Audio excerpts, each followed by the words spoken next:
এবার আমি হচ্ছে সঙ্গীতা। আজকে সকালবেলা স্নান টান করে চলে এসেছি, একদম ঠাকুরঘর থেকে ব্লগটা শুরু করছি। তো আজকে হচ্ছে বুদ্ধ পূর্ণিমা, তো ভোগের আয়োজন করা হয়েছে। তো এখন আমি ভোগের সমস্ত আনাজপত্র সব কেটে নেব।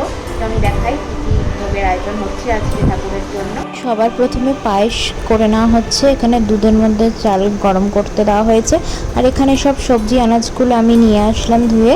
এখানে সবজিগুলো কেটে নেব।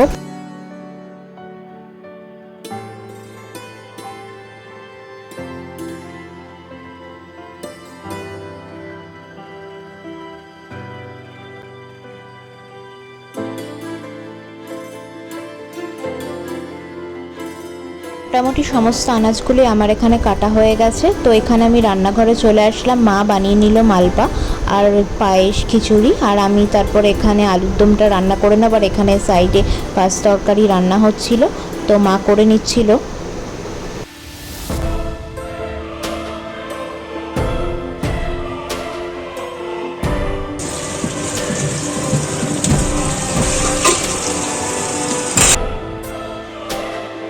আমি এই সাইডে ময়দাটা মেখে নিচ্ছিলাম, যেহেতু লুচি করা হবে।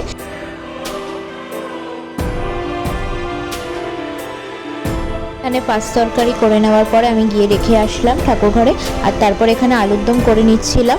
তো কড়াইতে তেল গরম করে এখানে সব গোটা মশলা ফোড়ন দিয়ে তার লঙ্কা আর টমেটোটা গ্রেট করে রেখেছিলাম, সেটাও ভালো করে দিয়ে কষিয়ে আলুর দমটা এখানে বানিয়ে নিচ্ছিলাম।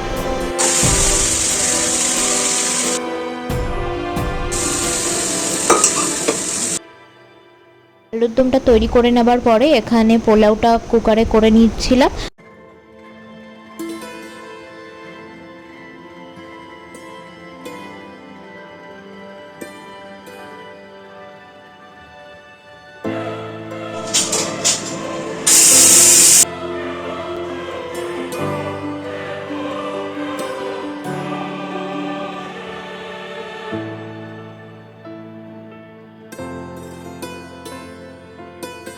পরে এখানে লুচি তৈরি করে নিলাম আর লুচিগুলো ভেজেও নিলাম।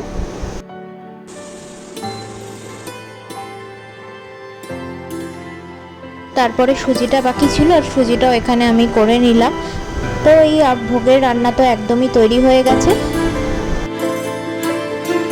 এখানে তৈরি করা হয়েছে পায়েস, তারপরে মালপোয়া, তারপরে অন্ন, চাটনি, এখানে সুজি, তারপরে হচ্ছে পাঁচ তরকারি, আলুর দম, তারপরে ছিল 5 রকমের ভাজা, পোলাও, ভুনা খিচুড়ি আর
একদম ঠান্ডা হাওয়া হচ্ছে না, সেই জন্য এসিটাকে খুললাম, এখন পরিষ্কার করে নিয়ে আসলাম, এরপরে লাগিয়ে দেব।